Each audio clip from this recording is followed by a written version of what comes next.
And so we started the first ever Drone Educators Conference a couple of years ago at Cal Poly Pomona, and over 100 people from over like 60 institutions came.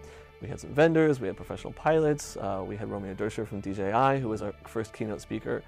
And most of the people there were just people, we want to start a program, or someone in my department wants to start a program, or a dean came out because we want to do something innovative with our school. We don't know what it is, but we hear about this drone thing. And this was just 2 years ago. It was kind of an unknown, mystical sort of place, you know? And fast forward to the second one that we did in October 2016, and suddenly we had established programs that were in place at most of the four-year colleges.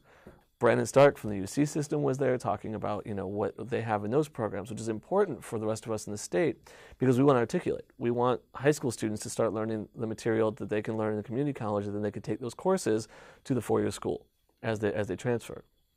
So among all of this, Cypress College really got a leg up on everybody else and applied for a drone program and a drone certificate at least one semester before anybody else in the state of California. And this was led by two people, Clifford Lester, who is the department chair of the photography program, and Ed Valdez is the department chair of the aviation department at Cypress College. And what's really bizarre, it's a decent-sized community college. Those two programs are on the same floor of the same building. So they're literally next-door neighbors. That's awesome. And it was through a grant, the requirement of which was that two different departments had to pair up on a program.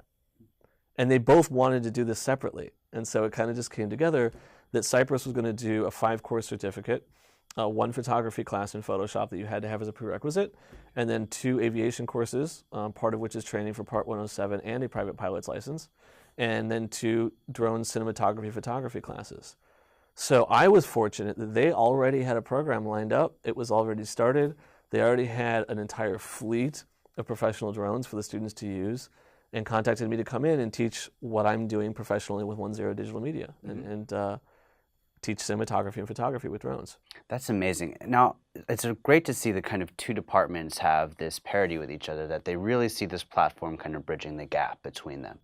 Do you see that happening in any other departments as well? Yes. So, for example, West Valley College is now another program that's going to be starting a certificate, and their main functions is actually in GIS. And they've started an aviation department there because of drones. So that's an interesting perspective we're seeing now too, is a school that never had an aviation school suddenly has a couple aviation classes because they have a flight instructor who teaches on campus, and he'll be now teaching the Part 107 course mixed in with private pilot as well. But they're combining with GIS courses through their forestry program, through state parks and national parks program that they have. We're seeing public safety search and rescue programs do a similar thing, where they're taking police officers, firefighters, and giving them the digital media skills necessary to manage that content with drones. That's very interesting. And it's amazing to see how it's kind of moving across all of these different sectors quite quickly. So, I mean, you have such a good perspective on how things have been built.